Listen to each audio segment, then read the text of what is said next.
இந்த அப்பா அப்பா அப்பான்னு சொல்லி பல கோடி ரூபா அதுக்காக நிதி ஒதுக்கி பள்ளி மாணவர்கள் மட்டுமல்ல கிளவியை கூட அப்பான்னு பேச வச்ச இந்த திருட்டு மாடல் அரசு. இதற்காக பல விளம்பரங்கள், அந்த விளம்பரங்களை எல்லாம் தவிடு பொடியாக்கி அங்கள் அப்படி என்று முழங்குகிற அந்த ஒற்றை வார்த்தை இருக்குல்ல, உங்க விளம்பரம்லாம் கேலி. அங்கிள் அங்கிள்னு சொல்றீங்கல்ல, அது சரியான சொல்லாடலாம்? மாமான்னு அப்படின்னு கூப்பிடுறது சரியான சொல்லாடலாம் கேட்குறேன். உறவு முறை தானே அது. உறவு முறையில் சொன்ன மாதிரி இல்லை, கிண்டல் கேலிக்கு சொன்ன மாதிரி இருக்கு. அப்படிலாம் கிடையாது. நீங்கள் உங்களுடைய பார்வையில் அப்படி கிண்டல் கேலியாக தெரியும்.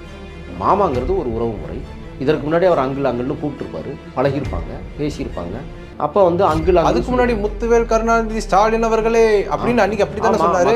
அன்னைக்கு சொல்லியிருக்க வேண்டியதானே. அன்னைக்கு அடையாளப்படுத்தினார் யாரும். இன்னைக்கு வந்து என்ன உறவு முறைங்கிற அடையாளப்படுத்துறாரு. சின்ன வயசுலேருந்து அங்கிள்னு கூப்பிட்டுருப்பாரு. ஏன்னா நல்ல நெருங்கிய குடும்பம் ரெண்டும். அங்கிள்னு போகிற இடத்துல பேசியிருப்பாரு, அதனால அங்கிள்னு சொல்லிட்டாரு. இதில் என்ன குத்தத்தை கண்டுபிடிச்சிட்டு இருக்கீங்க நீங்கள்? உறவு முறையில் என்ன குத்தாங்கிற? மாமன்னா மாமன் தான் பேச முடியும். அதான் ஆங்கிலத்தில் சொன்னார், அதில் என்ன தப்பு? இந்த பல்ஸை உடைக்கிறாருல, அதாங்க முக்கியம். அப்பான்னு கூப்பிட்ட இடத்துல அங்கிள்னு கூப்பிட வச்சுக்கிட்டார்ல. சரி, நான் இப்போ இப்படி கேட்குறேன். என்னன்னா, அம்மானு கூப்பிட்டாங்கல்ல, அந்த இடத்துல ஆன்டி அப்படின்னு சொல்லியிருந்திருப்பாரா? யாரு? விஜய் சொல்லியிருப்பாரா? ஆன்டி சொல்லியிருப்பாரா? இருந்திருந்தா சொல்லியிருப்பாரு. இந்த ஆட்சி முறை இதே போல கொடுமையான ஆட்சி முறை, பெண்களுக்கு எதிரான அடக்குமுறை ஆட்சி முறை, ஜாதிக்கு எதிராக இருக்கிற இந்த எங்க தலைவா படத்துல வந்த உடனே கையை கட்டி நின்று அப்படியே மன்னிப்பு கேட்கிற மாதிரி அன்னைய சூழலுக்கு அவர் வந்து ஒரு நடிகர். அப்போ அந்த காலகட்டத்தில் இந்த திருட்டு மாடல் அரசு வந்து ஜனநாயகன் படத்துக்கு ஏதாவது வந்து இடைஞ்சல் குடைச்சல் இன்னும் ஏதாவது கொடுத்தாங்கன்னா அன்னைக்கு வச்சு அடிப்பார். ஆனால் கொடுப்பாங்க அவங்க. ஏன்னா இந்த லெவலுக்கு போயிட்டார் அவர். ஜனநாயகன் படத்தை வந்து தடை போடுவதற்கோ அல்லது ஜனநாயகன் படத்தை வந்து தியேட்டர்களில் ரிலீஸ் பண்ண விடாமல் பண்ணுறதுக்கோ நிச்சயமாக ஆளுங்கட்சி அல்லது திருட்டு மாடல் அரசு வேலை செய்யும். நேயர்களே வணக்கம். இன்று நம்மோடு நேர்காணல் பேசுவதற்காக சமூக செயற்பாட்டாளர் திருமிகு முகில் வீரப்பன் அவர்கள் நம்மோடு இருந்திருக்கிறார். வாருங்கள், அவரோடு பேசலாம். சார் வணக்கம். வணக்கம். தமிழக வெற்றி கழக மாநாடு நடந்து முடிஞ்சிருக்குது. விஜய் அவர்களுடைய ஸ்பீச் எல்லாம் பார்த்தோம். இன்னும் பெருசாக கண்டென்ட்டாக இருக்கிற மாதிரிலாம் ஒன்றும் தெரில, அவர் நல்லா பேசின மாதிரியும் தெரில. ஆனால் புதுசாக முதல்வர் ஸ்டாலின் அவர்களை அங்கிள்னு சொல்லியிருக்கிறாரு. எப்படி பார்க்குறீங்க? நீங்கள் தான் சொல்கிறீங்க ஒழுங்காக பேசலைங்கிறீங்க, அதுக்கப்புறம் நீங்கள் தான் அங்கிளுங்கிறீங்க. விஜய் அவர்களுடைய பேச்சு தமிழ்நாட்டு அரசியல் தளத்தை புரட்டி போடுகிற சூழலுக்கு தள்ளப்பட்டிருக்கிறது. அதனால தான் நீங்கள் நானும் உட்காந்து இப்போ விவாத மேடையில் உட்காந்து பேசிக்கிட்டு இருக்கோம். இந்த அப்பா அப்பா அப்பான்னு சொல்லி பல கோடி ரூபா அதுக்காக நிதி ஒதுக்கி பள்ளி மாணவர்கள் மட்டுமல்ல கிளவியை கூட அப்பான்னு பேச வச்ச இந்த திருட்டு மாடல் அரசு இல்லை. இதற்காக பல விளம்பரங்கள், அந்த விளம்பரங்களை எல்லாம் தவிடு பொடியாக்கி அங்கள் அப்படி என்று முழங்குகிற அந்த ஒற்றை வார்த்தை இருக்குல்ல, உங்கள் விளம்பரம்லாம் கேலி. கலைஞர் கருணாநிதி வந்து இயற்கையான மனிதர். அவர் எதையும் செயற்கையாக உருவாக்கி கொள்ள மாட்டார். கண்ணாடி கட்டாயம் போட்டு தான் ஆகணும். அவ்வளோ பெரிய வழுக்கைக்கு கூட அவர் என்றைக்கும் வந்து முடி நடணும்னு ஆசைப்படல. நினச்சிருந்தா நட்டுருக்கலாம், அல்ல முடி விக்கு வச்சுருக்கலாம், இன்னொரு அழகு பதுமையை அவர் காட்டியிருக்கலாம் மக்கள் மன்றத்தில். இவர் வந்து அப்பான்னு சொல்லுவதற்காகவே முடிக்கு பல லட்சம் ரூபாய்களை செலவழித்து அதுக்கப்புறம் அந்த மேக்கப்பில் மீசைக்கெல்லாம் அப்படி உருவாக்கி ஒரு செயற்கை மனிதராக இந்த தேசத்தில் தமிழ்நாடு முதலமைச்சர் அவர்கள் வந்து அப்பான்னு நம்மளை அழைக்கணும்னா அதுக்கு ஒரு தோற்றத்தை உருவாக்கணும்னே வந்து செயற்கை முறையில் கொண்டு வந்தாங்க. ஆனால் அதே மாதிரி அப்பாங்கிறதை செயற்கை முறையில் கொண்டுட்டு வந்தாங்க. விளம்பரம், அப்புறம் சின்ன சின்ன அது என்ன குறும்படங்கள், இப்படியெல்லாம் கொண்டு வந்து ஒரு மனிதனை வந்து திணித்தார்கள். அப்பான்னு கூப்பிடு, அப்பான்னு கூப்பிடு. ஆனால் யாரும் இங்கே கூப்பிட்றதுக்குள்ள அம்மானு கூப்பிட்டாங்க ஜெயலலிதாவை. அதுக்கு ஒரு கரிசனம் தேவை. ஏன்னா அவங்க திருமணம் ஆகாதவங்க, அந்த பாக்கியத்துக்குள்ளே அவங்க நுழையலை, குடும்பம் என்கிற ஒரு வளையத்துக்குள்ளே அவங்க நுழையலை. ஆனால் அவங்கள அம்மானு ஏற்றுக்கிட்டாங்க மக்கள். நீங்கள் எங்கேயாவது ஒரு குறிப்பிட்ட காலம் வர தான் ஜெயலலிதான்னு சொன்னாங்க. அதுக்கப்புறமெல்லாம் இன்றைக்கி வர அம்மானா அவங்க தான். பெத்த தாயை கூட மறந்தவன் தொண்டர்கள்லாம் நிறைய பேர் இருக்கான். ஆனால் அவர்கள் இயற்கை தலைவியாக இருந்தார்கள்.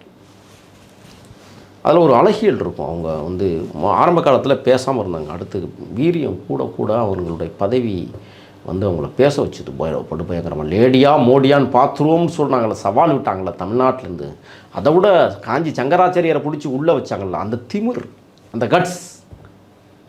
அதனால தான் அவங்க என்ன செய்வாங்க, போயஸ் கார்டன்லேருந்து அப்படி உலங்கு வானூர்தியில் சென்றாங்கன்னா எங்கே கூட்டமோ அங்கே போய் இறங்கிடுவாங்க. ஆனால் செயற்கையாக உருவாக்கப்பட்ட அப்பாவும் செயற்கையாக உருவாக்கப்பட்ட தமிழக முதல்வரும் கூட, அதாவது அவருடைய உடம்பு அந்த வகையில் சொல்கிறேன், இன்றைக்கி வந்து அந்த அந்த அந்த பல்ஸை வந்து விஜய் அவர்கள் அழகாக கண்டுபிடிச்சி அடிச்சிட்டார். இன்னி அப்பானும் சொல்லி கொண்டு போய் சேர்க்கறதுக்கு நீ காலதாமதம், இன்னும் எல்லாரும் அங்கல்ன்றோம். இப்போ நானே என்ன மாமா, மரியாதைக்குரிய மாண்புமிகு மாமா அவர்களே அப்படின்னு சொல்லக்கூடிய இடத்துக்கு நானே வந்துட்டேன். ஏன்னா மாமாங்கிறது 2 வகையில் குறிக்கும், உங்களுக்கு தெரியும்னு நினைக்கிறேன். ஒன்று உறவு முறையாக மாமாம்மா, இன்னொன்று காவல்துறை மாமான்றோம். காவல்துறை எதுக்கு மாமாங்கிறது உங்களுக்கு நல்லா தெரியும், அதுக்கு மேலே நான் சொல்லக்கூடாதுன்னு நினைக்கிறேன். ஆக அங்கிள் அப்படின்னு சொல்லி இந்த மக்கள் சொல்லுகிற விதத்தை பார்த்தீர்களா, காது கேட்குதா, பேசியிருக்கிறாரு. கேட்டது நியாயம். ஏன்னா எந்த திட்டங்கள் இங்கே நிறைவேற்றப்பட்டிருக்கு? 1000 ரூபா கொடுத்துட்டேங்கிறதுக்காக உங்களுக்கு ஓட்டு போட்டுருவாங்களா? கேட்டார்ல நேற்று கேள்வி. சரி, அது மட்டும் இல்லை, நிறைய விஷயங்களை, பெண்கள் பாதுகாப்பு, குழந்தைகள் பாதுகாப்பு, முதியோர்களுடைய பாதுகாப்பு, அதாண்டா எங்களுடைய டார்கெட் இலக்கு அப்படிங்கிறார்.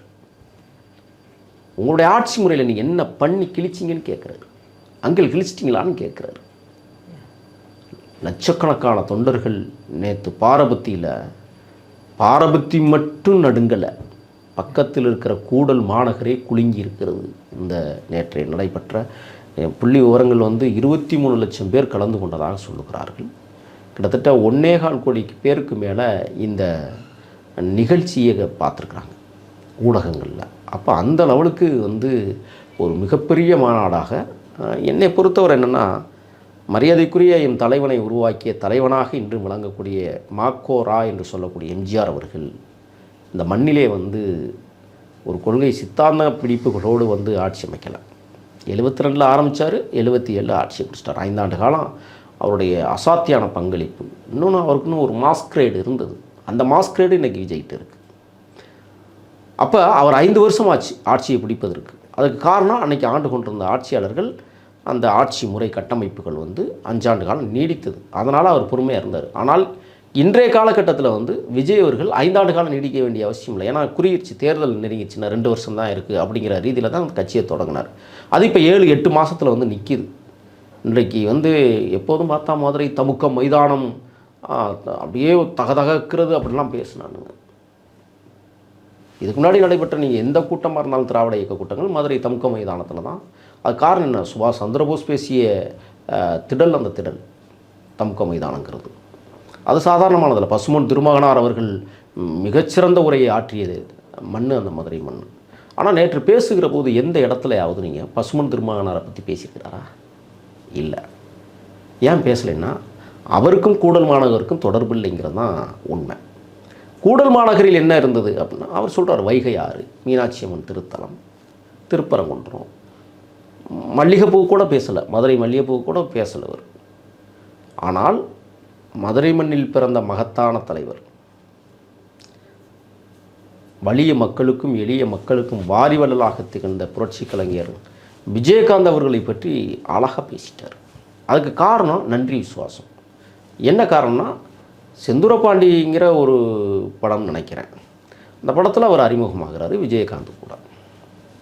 அப்போல்லாம் விஜய் யாரென்றே அகிலத்துக்கு தெரியாத ஒரு சூழல். ஆனால் ஒரு 17 படம் 18 படத்தை வந்து விஜயகாந்தை வச்சு அவங்க அப்பா எஸ்.ஏ. சந்திரசேகரன் வந்து டைரக்டர் ஆகிற போது, சரி நம்ம மகள் அந்த விஜயகாந்துக்கு பக்கத்தில் தம்பியாக ஏதாவது ஒன்று நடிக்க வச்சோம்னா ஏதோ அவன் பிழைச்சிக்குவான்னு நினச்சது தான் உண்மை. ஆனால் ஒரு மிகப்பெரிய ஆளுமையாக வருவார் என்று எவரும் கனவு கண்டிருக்க முடியாது. ஆக விஜயகாந்த் அவர்களுடைய கனவை நனவாக்குகிற வகையில் நேற்று மதுரை கூடல் மாநகரில் வந்து ஒரு மிகப்பெரிய அளவில் இந்த கூட்டம் கூடியிருக்குன்னு சொன்னால், அது ஏன்னா அந்த திராவிட இயக்கங்கள் செய்த பிழைகள், அவர்கள் செய்த தவறுகள், மக்களை ஏமாற்றிய விதங்கள், மக்களை கஷ்டப்பட வைத்த அணுகுமுறைகள், இது எல்லாமே நான் கேட்குறேன் உங்கள்கிட்ட. அம்மா வந்து லேப்டாப்பு கொடுத்தாங்க, அம்மா வந்து இலவச மிதிவண்டி கொடுத்தாங்க, எல்லாம் பள்ளி மாணவர்களுக்கெல்லாம் கொடுத்தாங்க, செஞ்சாங்க, மிக்சியும் கொடுத்தாங்க, கிரைண்டரும் கொடுத்தாங்க. எங்கே அது? இந்த பக்கம் நீங்கள் பாருங்கள், வண்ண தொலைக்காட்சி கொடுத்தாரு எங்கள் கலைஞர்னாங்க. ஒரு வண்ண தொலைக்காட்சியாவது ஒரு வீட்லையாவது இருக்கா? எங்கே அது? அப்போ பல கோடி ஆயிரம் திட்டங்கள் வந்து மண்ணோடு மண்ணாக மக்கி போகிறதற்கும் இவர்கள் தீட்டிய திட்டங்களில் கொள்ளையடிப்பதற்கும் அது தேவைப்பட்டது. ஆனால் இன்றைக்கு அதை எதிர்த்து கேள்வி கேட்கக்கூடிய இடத்திற்கு விஜய் தள்ளப்பட்டிருக்கிறார். இன்னொன்று சொல்கிறாரு, நான் பெரியார் கொள்கை வழி தலைவனாக, அழகாக சொன்னார் நேற்று. நான் புரட்சியாளர் அம்பேத்கருடைய கொள்கை வழி தலைவனாக வர வேண்டும் என்று நான் அந்த தலைவர் பெருமக்கள் மீது உறுதியிட்டு நான் வருகிறேன்னு சொல்கிறார். அப்போ அந்த இடத்துல திராவிட கட்சிகள் எல்லாம் அன்றைக்கி திரும்பி பார்க்குற இடத்துக்கு வந்துட்டார். ஒரு இடத்துல எந்த இடத்துலையாவது எடப்பாடியை பற்றி பேசியிருக்கிறாரா? ஆனால் அதிமுகவை பற்றி பேசினார். எந்த இடத்துலையாவது இப்போ இந்த மு.க. ஸ்டாலின் முதலமைச்சர் அவர்களை இந்த சீமான் ஒருத்தர் போய் சந்திச்சார், நம்மளுக்கெல்லாம் தெரியும். சந்திச்சுட்டு வந்ததுக்கு பிறகு இப்போ அவருடைய பேச்சில் என்ன இருக்குது? யாரை டார்கெட் பண்ணுறாரு? எல்லாரையும் விட்டார். ஸ்டாலினை விட்டார், கருணாநிதியை விட்டுட்டார், எல்லாரையும் விட்டுட்டார். விஜயை டார்கெட் பண்ணுறாரு. விஜய் என்ன உள்ளாட்சி தேர்தலில் போட்டிட்டவரா? இல்லை சட்டமன்றத்தில் நின்றவரா? இல்லை நாடாளுமன்றத்துக்கு தேர்ந்தெடுக்கப்பட்டவரா? தமிழக வெற்றி கழகம் 2 வயது குழந்தை, இன்னும் அது பக்குவத்துக்கு வரணும்னு அந்த இயக்கம் துடியாக துடிச்சிக்கிட்டு இருக்கு. அது இப்போ 2 வயதுலேயே புல்லட் ஓட்ட ஆரம்பிச்சிருச்சு நேற்று தினத்துலன்னு. நீங்கள் அந்த விஜயை போய் டார்கெட் பண்ணி வந்து கேவலமா அவதூறா? அதெல்லாம் டிவி விற்கிறவன் அப்படிங்கிறதெல்லாம் பேசுனீங்க. இது அடுக்கு மொழியிலெல்லாம் நீங்கள் என்ன கிழிச்சிங்க? தமிழ்நாட்டில் என்ன தமிழ் தேசியம் படைச்சிங்க? தேசிய தலைவனுடைய பெயரை சொல்லி கோடிக்கணக்கில் வரி வசூல் செய்து கொள்ளையடிச்சு கூத்தடிக்கிறதானே உங்களுக்கு வாழ்க்கை மிச்சமாக இருக்குது. அப்போ விஜயை போய் நீங்கள் வசப்படுறீங்கன்னு சொன்னால் அப்போ யார் சொல்லி கொடுத்தது? இப்போ தமிழக வெற்றி கழகம் வலுவான வேட்பாளர்களை 234 தொகுதியிலே நிறுத்துதுன்னு வச்சுக்கோங்க. அந்த இடத்துல என்ன செய்வீங்கன்னா, டிஎம்கே வலுவான வேட்பாளருங்கிற இடத்துல டம்மி வேட்பாளரை நாம் தமிழர் நிப்பாட்டி திமுகவுக்கு சாதகமாக செயல்படுவதற்கான வேலையை தொடங்கிட்டீங்கன்னு தெரியுதுல்ல. ஆக நேற்றைய தினம் நடைபெற்ற இந்த மாநாட்டில் ஊழலை பற்றி பேசியிருக்கிறார். நாங்கள் ஊழல் கட்சியா கேட்டிருக்கிறார். Mister uncle பேசிட்டார். அங்கிள்னு சொல்கிறீங்களே, அது சரியான சொல்லாடலா? இல்லை, நீங்கள் தமிழ் தேசிய பார்வையிலேருந்து நான் பார்க்குற போது அது ஆங்கிலம் கலந்த சொல். சரி, ஆங்கிலம் கலந்த சொல்லாது. சரி, அது சரி, தமிழ்லேயே சொல்கிறேன். மாமான் அப்படின்னு கூப்பிடுறது சரியான சொல்லாடலான்னு கேட்குறேன். உறவு முறை தானே அது? உறவு முறையில் சொன்ன மாதிரி இல்லை, கிண்டல் கேலிக்கு சொன்ன மாதிரி இருக்குது. அப்படிலாம் கிடையாது. நீங்கள் உங்களுடைய பார்வையில் அப்படி கிண்டல் கேலியாக தெரியும். மாமாங்கிறது ஒரு உறவு முறை. இதற்கு முன்னாடி அவர் அங்கிள்னு கூப்பிட்டுருப்பாரு, பழகிருப்பாங்க, பேசியிருப்பாங்க. அப்போ வந்து அங்கிள், அதுக்கு முன்னாடி முத்துவேல் கருணாநிதி ஸ்டாலின் அவர்களே அப்படின்னு அன்னைக்கு அப்படி தானே சொன்னாரு. அன்னைக்கு சொல்லியிருக்க வேண்டியதானே. அன்னைக்கு அடையாளப்படுத்தினார் யாருன்னு. இன்னைக்கு வந்து என்ன உறவு முறைங்கிற அடையாளப்படுத்த சின்ன வயசுலேருந்து அங்கிள்னு கூப்பிட்டுருப்பாரு. ஏன்னா நல்ல நெருங்கிய குடும்பம் ரெண்டும். அங்கிள் போகிற இடத்துல பேசியிருப்பாரு, அதனால அங்கிள்னு சொல்லிட்டாரு. இதில் என்ன குத்தத்தை கண்டுபிடிச்சிக்கிட்டு இருக்கிறீங்க நீங்கள்? உறவு முறையில் என்ன குத்தாங்கிறேன்? மாமன் தான் பேச முடியும். அதான் ஆங்கிலத்தில் சொன்னார், அதில் என்ன தப்பு? பிரதமர் இல்லை, நான் என்ன பார்க்குறேன், பிரதமர் மோடி ஜி அவர்களே இங்கே வந்து ஸ்டாலின் அங்கிள் அவர்களே, அது என்ன சார்? அது நீங்கள் ஒன்றே ஒன்று. அப்போ பிரதமர் மோடி எப்படி சொல்லணுங்கிறீங்க? தர்மேந்திர மோடின்னே சொல்லிட்டார் ஓப்பனாக. யாரா நீங்கள் நானும் பேசணுமா தர்மேந்திர மோடின்னு அவர் சொல்லிட்டார். அப்போ எதிரி யார், துரோகி யாருங்கிறத அழகாக கண்டுபிடிச்சிட்டாரு. யார் எதிரி? பாஜக. துரோகி யார்? திமுக. ரொம்ப வெட்ட வெளிச்சமாக போட்டு உடச்சிட்டார். இதுக்கு மேலே உடைக்கிறதுக்கு. ஏன்னா நீங்கள் இன்னொரு கேள்வி வைப்பி, அப்போ அண்ணா திமுக அது சீன்லே இல்லைன்னு அவரே சொல்லிட்டார். போட்டியே கேட்கவே இல்லை. போட்டியே திமுக இல்லை, தாவேக்கா திமுக அப்படின்ட்டார். சரி, அப்போ இதில் வந்து அந்த பல்ஸை உடைக்கிறார்ல, அதாங்க முக்கியம். அப்பான்னு கூப்பிட்ட இடத்துல அங்கன்னு கூப்பிட வச்சுக்கிட்டார்ல எல்லாரும். சரி, நான் இப்போ இப்படி கேட்குறேன். என்னன்னா, அம்மானு கூப்பிட்டாங்கல்ல, அந்த இடத்துல ஆன்டி அப்படின்னு சொல்லியிருந்திருப்பாரா? யாரு? விஜய் சொல்லியிருப்பாரா? ஆன்டி சொல்லியிருப்பாரா? இருந்திருந்தா சொல்லியிருப்பாரு. இந்த ஆட்சி முறை இதே போல கொடுமையான ஆட்சி முறை, பெண்களுக்கு எதிரான அடக்குமுறை ஆட்சி முறை, ஜாதிக்கு எதிராக இருக்கிற இந்த எங்க தலைவா படத்துல வந்த உடனே கையை கண்டு நின்று அப்படியே மன்னிப்பு கேட்கிற மாதிரி. அன்னைய சூழலுக்கு அவர் வந்து ஒரு நடிகர், இன்னை சூழலுக்கு அவர் தலைவர். அப்போ நடிகராக இருக்கும்போது நம்மை நம்பி போட்டுக்கிற ஒரு 200-300 கோடி ரூபா ஒருத்தன் வந்து போட்டிருக்கான். அவனுக்கு எந்த விதத்துலையும் வந்து நம்ம நட்டப்படுத்திடக்கூடாதுங்கிறதுல ஒரு முதலமைச்சர்கிட்ட போய் கைகட்டி நின்று பேசுகிறதுல ஒன்றும் தப்பு இல்லையே அன்றைக்கு காலகட்டம். ஏன்னா அன்றைக்கி அவர் நடிகர். இப்போ இன்றைக்கி போய் நீங்கள் வந்து ஜெயலலிதா அம்மையார்ட்ட கையை கட்டி நிற்பாரா?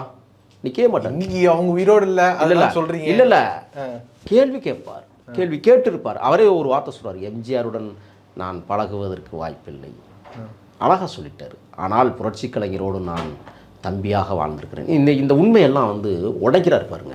இப்போ ஜெயலலிதா கிட்ட கையை கட்டினதை எப்போ சொல்லுவார்னா, இப்போ ஜனநாயகன் படம் வரப்போகுது, அடுத்து ஜனநாயக தேர்தலும் வரப்போகுது, ரெண்டுமே வரப்போகுது. அப்போ அந்த காலகட்டத்தில் இந்த திருட்டு மாடல் அரசு வந்து ஜனநாயகன் படத்துக்கு ஏதாவது வந்து இடைஞ்சல் குடைச்சல் இன்னும் ஏதாவது கொடுத்தாங்கன்னா அன்னைக்கு வச்சு அடிப்பார். ஆனால் கொடுப்பாங்க அவங்க. ஏன்னா இந்த லெவலுக்கு போயிட்டார் அவர். ஜனநாயகன் படத்தை வந்து தடை போடுவதற்கோ அல்லது ஜனநாயகன் படத்தை வந்து தியேட்டர்களில் ரிலீஸ் பண்ண விடாமல் பண்ணுறதுக்கோ நிச்சயமாக ஆளுங்கட்சி அல்லது திருட்டு மாடல் அரசு வேலை செய்யும். நீங்கள் எழுதி வச்சுக்கோங்க, வேலை செய்தா இல்லைன்னு பாருங்கள். அப்போ அன்னைக்கு நின்று ஒட்டப்பார், அதில் மாற்று கருத்தே கிடையாது. அதனால் நேற்றைய தினம் விஜய் அவர் அவங்க அதிமுகவா? அதிமுக காலகட்டத்தில் தானே விஜயோட படங்கள்லாம் வரவிடாம பண்ணாங்க. ஆமாம், இன்னைக்கு அதிமுக எப்படி பண்ணல? அதுக்கு தான் இன்னைக்கு அதிமுக பரிகாரம் செஞ்சுக்கிட்டு இருக்கு. என்ன விஜய்கிட்ட கெஞ்சிற காலகட்டம் வந்துச்சு. நேற்று எடப்பாடி பேசுகிறாரு. என்ன பேசுகிறாரு? ஒரு மிகப்பெரிய இன்னும் சொல்லப்போனால் இந்த நாட்டினுடைய முதலமைச்சர் மரியாதைக்குரிய எடப்பாடியார் அவர்கள். ஏன்னா இப்போ எடப்பாடியார் வந்து ஊர்வலம் போயிட்டுருக்கிறாரு, தமிழ்நாடு முழுக்க போயிட்டுருக்கிறாரு. அப்போ தமிழ்நாடு முழுக்க பிரசித்தி பெற்ற புரட்சித் தலைவர் எம்ஜிஆருடைய சின்னத்தை, அம்மையார் ஜெயலலிதா அவர்கள் கட்டியாண்ட அந்த சின்னத்தை இன்றைக்கி வந்து கையில் எடுத்துக்கிட்டு வீதி வீதியாக போய் பேசுகிறார். ஆனால் அப்படிப்பட்ட எடப்பாடி பழனிசாமியை கூட பேர் சொல்லாமல் பொருத்தமில்லாத ஒரு கூட்டணி என்று அடிச்சிட்டார். அப்படின்னா என்ன? கொள்கையும் வேறு, சித்தாந்தமே வேறு, பழக்க வழக்க முறைகளே வேறு. எப்படி நீங்கள் அந்த கட்சியோட போய் கூட்டணி சேர்ந்து நிற்கிறீங்க அப்படிங்கிறத அதிமுகவை டார்கெட் பண்ணி அவர் கேட்டிருக்கிறார். அதை உணர வேண்டிய இடத்தில் மரியாதைக்குரிய முன்னாள் முதல்வர் எடப்பாடியார் வந்து நின்றுக்கிட்டு இருக்காங்க. இப்போ எடப்பாடியார் ஒரு ரெட்டலை யாருன்னு தெரியுமா பேசியிருக்கிறார். நாங்கள்லாம் எந்த பரம்பரையிலேருந்து வந்திருக்கிறோமோ பேசியிருக்கிறார். அதிமுகவுடைய இன்றைக்கி பொதுச் செயலாளராக மாண்புமிகு எடப்பாடியார் பேசுவதை நாம் காதால் கேட்க முடிகிறது. ஆனால் இன்னொரு செய்தி உங்களுக்கு சொல்லிடுறேன். இது அதிமுகவுக்கு விடப்பட்ட சவால் மட்டுமல்ல. அதிமுக பாஜகவோட வெளியில் வந்துட்டால் அதை பேச மாட்டார். பாஜகவோட கூட்டணி இருக்கிறதுனால பேசுகிறாரு. ஆனால் இது பாஜகவிற்கு எச்சரிக்கை விடுக்கிற கூட்டம் அது. அதனால தான் நேற்று அந்த மாதிரி டார்கெட் பண்ணி அடித்தார். இன்னொன்று, அது எதிரி, கொள்கை எதிரியா? கொள்கை எதிரி அது. கொள்கை துரோகி திமுக. அரசியல் எதிரின்னாரு அவர். இல்லைங்க, கொள்கைக்கு எதிராக பெரியாருக்கு எதிரானவர்கள் அவர்கள், அதில் மாற்று கருத்தில் சொன்னது தான். அரசியலுக்கு எதிரி இவங்க. ஏன்? ரெண்டு பேருமே ஒத்த கொள்கை, பெரியாருடைய சிந்தனையிலேருந்து தான் ரெண்டு பேருமே வராங்க. ஆனால் நீங்கள் செஞ்ச செயல்பாடு என்ன? பெருந்தகை பேரறிஞர் அண்ணா யாத ஒன்றே குலம் ஒருவனே தேவன்னா செஞ்சீங்களா? சரி, மாற்றாந்தோட்டத்து மல்லிகைக்கு மனமுண்டு என்று சொன்னீங்க. சொன்ன அண்ணாவுடைய வழியில் வந்தவங்க செஞ்சீங்களா? யாரை பார்த்தாலும் வந்து வன்புணர்வோடு பார்க்குறது.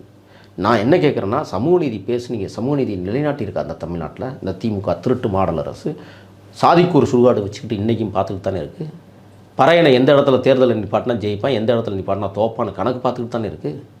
பல்லனை எங்கே நிப்பாட்டினா இவன் வந்து தோப்பான்னு தானே பார்த்துக்கிட்டு இருக்கு. சரி, விஜய் கட்சியில் இப்போ வந்து மாற்றம் நடக்கும், அவங்க ஜாதி பார்க்காம வேட்பாளர் நிப்பாட்டுவாங்க சொல்ல முடியும். அவங்க யாதும் ஊரே யாவரும் கேளீர் அப்படிங்கிற அது வெளியே சொல்லிக்கலாங்க. பிறப்புக்கும் எல்லா உயிருக்குங்கிற தத்துவத்தை வெளியே சொல்லிக்கலாம். ஆனா உள்ள என்ன நடக்கும்? இப்ப நாம் தமிழர் கட்சியா இருந்தாலும் அவங்க என்ன பண்ணாங்கன்ற கடந்த இல்ல அதனாலதான் காணாம போச்சு. நீங்க நாம் தமிழர்னு சொல்லிவிட்டு நீங்க சாதி ரீதியா வேட்பாளர் நிப்பாட்டும் போது தான் காணாம போச்சு. நீங்க அதெல்லாம் பார்த்துக்கணும். இது வந்து ஒரு பெரிய படிப்பினை. விஜய் அவர்கள் வந்து இதெல்லாம் படிச்சுக்கிட்டு தான் இருக்காங்க. என்னுடைய நம்பிக்கை என்னென்னா, நம்பிக்கை தான் சொல்கிறேன், நான் அந்த கட்சிக்காரன் இல்லை, நான் அதில் வந்து கொள்கை பரப்பு செயலாளரோ துணை செயலாளரோ இணைச் செயலாளரோ கிடையாது. பட் நான் ஒரு மாற்றத்தை விரும்புகிறேன். இந்த மண்ணுக்கு ஒரு மாற்றம் தேவை. இந்த இரண்டு திராவிட இயக்கங்களும் இந்த மண்ணை சீரழித்து விட்டிருக்கிறது. ஆகையால் ஒரு மாற்றத்திற்கான பரிணாமம் எங்கே என்பதை என் போன்ற தமிழ் தேசியவாதிகள் தேடிக்கொண்டே இருக்கிறோம். சரி, ஓகே, ஒரு தமிழக வெற்றி கழகம் வருது, எப்படின்னு பார்ப்போம். பிழை இருந்தால் கடுமையான கண்டனத்தை நம்ம தான் முதல்ல தெரிவிக்க போகிறோம். பிரபாகரன் வழியில் நின்று தான் நம்ம அதை பேச போகிறோம், அல்லது எங்கள் தலைவன் தமிழரசன் வழியில் தான் நின்று அடிக்க போகிறோம். அது வேற. ஆனால் இப்பொழுது ஒரு மாற்றம் தேவை. நீங்கள் 8.2% நாம் தமிழர் வாங்குவதற்கு என்ன காரணம் நீங்கள் நினச்சிங்க? ஒரு நல்ல தலைவன் கிடைக்கல, வேறு வழியில் இந்த ரெண்டுக்கு தவிர சரி ஏதோ கத்துறான் போட்டோம். ஆனால் வருகிற 2026 அந்த கட்சிக்கு ஓட்டு விழுது. அதாவது அது வேற. 2.4% வாங்குறது அபூர்வமானது. அதுக்கு தான் அவர் கத்துறாரு இப்போ.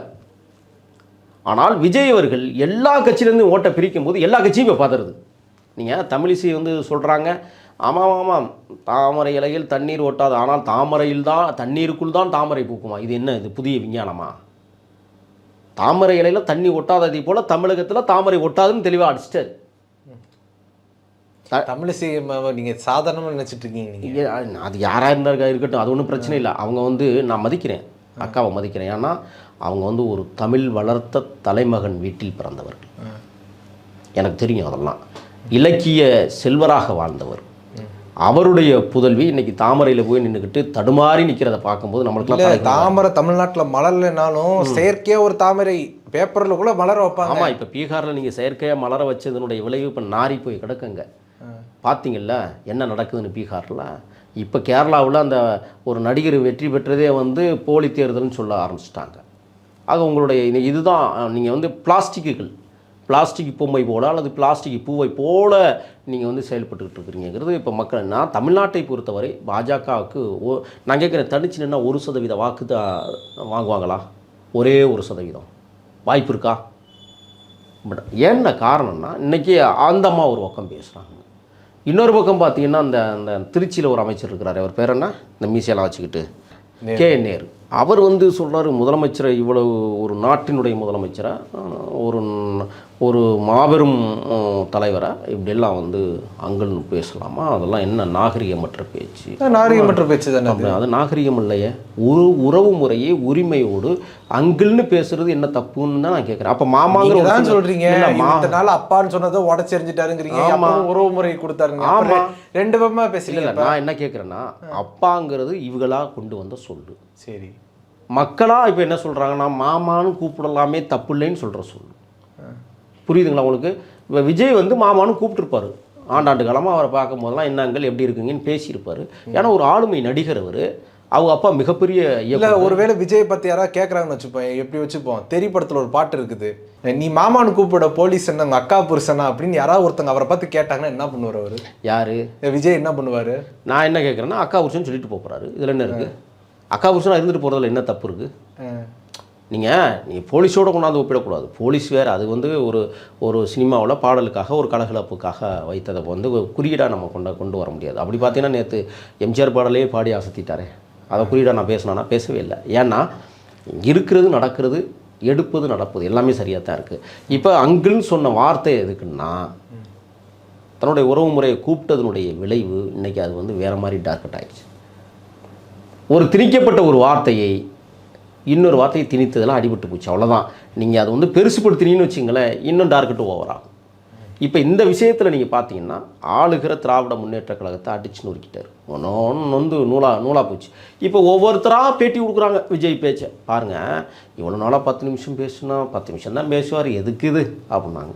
நேற்று 37 நிமிஷம் பேசிவிட்டார், 37 நிமிஷம் பேசிட்டார், என்ன பேசிட்டார் அப்படிங்க. நம்ம என்ன பேசிட்டாரு? அதான் முதவே சொன்னேன், மீனவர்களை பற்றி கச்சத்தீவை பற்றி மீட்கணும்னு பேசினார். அது பேச்சு இல்லையா? அது உரிமை இல்லையா? நீட்டை ரத்து பண்ணுங்கன்னு சொன்னார், அது என்ன பேச்சு? ஏன் அதெல்லாம் உங்கள் காதுகளில் கேட்கல? கவினை பற்றி வாய திறக்கவே இல்லை, கவின் ஆணவ படுகொலை பற்றி வாய திறக்கவே இல்லை. 10 தீர்மானங்கள் நிறைவேற்றப்பட்டிருக்கு. இப்போ கடைசி நேரத்தில் இருங்க, தீர்மானம் என்ன? தீர்மானம் தான் பேசும். சரி, இந்த தீர்மானங்கள் 10 நேற்று இவ்வளவு லட்சக்கணக்கான மக்கள் மன்றத்தில் வாசித்து விட்டு கூட்டத்தை முடிப்போம்னு இருக்கிற நேரத்தில் 2 மணி நேரம் போதுங்கிறதுல முடிவெடுத்துட்டாங்க. என்ன காரணம்னு நான் சொல்கிறேன். தலைவர் பேசி முடித்ததுக்கப்புறம் அந்த ராம்வால்களே அவர் நடந்து வரும்போது என்ன நடந்துச்சு, நடைபாதை மேடையில் நடந்து வருங்கிற போதே 2 பக்கமும் பாதுகாப்பு அந்த கம்பிகள் போட்டிருந்தாலும் அதில் கிரீஸ் தரவுனாங்க, தெரியுமா உங்களுக்கு? தெரியும். ஏன் கிரீஸ் தரவுனாங்க? ஏன்னா அது மேலே ஏற போகும்போது கீழே வலிக்கிட்டு கீழே விழணும். அதாவது அது இல்லை, ஏறிடக்கூடாது, ஏறி அவரை போய் டார்ச்சர் பண்ணிடக்கூடாதுன்னு தான் தடவுனதே. ஆனால் இவனுங்க உஷாராக என்ன பண்ணிட்டாங்க, தம்பிகள்லாம் வச்சுருந்த கொடியில் தொடச்சிட்டு கட்டி துண்டு கட்டியிருந்தான் பாருங்கள், அதை வச்சு ஒரு வலிச்சுவிட்டு எகிரிட்டான். என்ன காரணம்னா, ஒரு தலைவன் கிடைத்திருக்கிறான், அந்த தலைவனின் சுண்டு விரலையாவது நாம் கைப்பற்றி ஒரு சந்தோஷத்தில் நம்ம சத்த நேரம் அதுக்கு தானே அவன் போகிறான், அதுக்கு தானே அவ்வளோ நேரம் 3 நாளைக்கு முன்னாடியே வந்து சோத்தை கட்டிட்டு வந்து கிடக்கிறான். அப்போ அபரிமிதமான தொண்டர்களை வைத்திருக்கிறது ஒரு காலத்தில் எம்ஜிஆருக்கு இருந்துச்சுன்னு சொல்லுவாங்க, நம்ம பார்க்கல, நம்மலாம் ரொம்ப ரொம்ப ரொம்ப சின்ன வயசு. ஆனால் இன்றைக்கி அந்த இடத்தை நம்ம கண்களால் பார்த்து கொண்டிருக்கிறோம். அந்த தொண்டர்கள் வந்து எகிரி குதிக்கிறது மட்டும் இல்லை, பேச்சு முடித்த தருவாயோடு போய் மேடையில் அமைக்கிறவான்ட்டு தான் உடனே கிளம்புனது. அவர் பேச்சு முடித்த பிறக்கும் ஒரு விஷயம், விக்ரவாண்டி மாநாட்டில் எல்லாரும் பத்திரமா போய் சேரணும் அப்படின்னாரு. ஆனால் இங்கே அதை சொல்லவே இல்லை. ஏன்னா அவருக்கே நிலைமை என்ன புரியுதுன்னா, எகிரிடுவானுங்க. ஏன்னா அந்த ராம்ஃபால்களை வந்து அதில் ஒரு 2000 பேர் உட்காந்துருக்குறான், அவர் நடந்து வந்த பாதையில் 2000 பேர் உட்காந்துருக்குறான். இவன் நேராக ஒன்றானா மேடைக்கு ஓடிடுவான். அங்கே வந்து பேரிகார்ட் போட்டும் கூட, அல்லது அங்கே வந்து அந்த பாதுகாப்பு ஆட்களை போட்டும் கூட எகிரிட்டானுங்க. அப்போ கட்டுக்கடங்காத கூட்டத்தை கட்டுப்பாட்டுக்குள் வைத்திருக்க வேண்டும் என்ற கண்ணியத்தோடு தான் அந்த 37 நிமிஷம் பேச்சோட டப்புன்னு அவர் என்ன செஞ்சார், எந்த வாகனத்தில் ஏறுறோம்னு தெரியல, 7 வாகனம் வந்துருந்துச்சு தெரியுமா, பின்னாடி பார்த்தீங்களா? இந்த 7 வாகனத்தில் எந்த வாகனத்தில் ஏறுறாருன்னு எவருக்கும் தெரியாது. ஏன்னா அங்கே ஒரு 30,000 பேர் சுற்றிக்கி நிற்கிறான் அவரை பார்க்குறது, எங்கே மேடைக்கு பின்னால். அப்போ ஒரு மிகப்பெரிய மாநாட்டை, இது சாதாரணமான விஷயம் இல்லை. இந்த மாநாடு இருக்கிற கட்சிகள் எல்லாம் புளியை கரைத்திருக்கிறது. அதனால தான் இன்றைக்கி பார்த்தா எல்லா மீடியாவும் இதை பற்றி விமர்சனங்களும், உங்களை போன்றவர்கள் கடுமையான விமர்சனங்களும் செய்கிற சூழலுக்கு இன்றைக்கி வந்திருக்குன்னு சொன்னால், அவர் நீங்கள் செய்கிற இந்த விமர்சனங்களில் வெற்றி பெற்று கொண்டே இருக்கிறார் என்பதுதான் என்னுடைய கருத்தாக இருக்கிறது.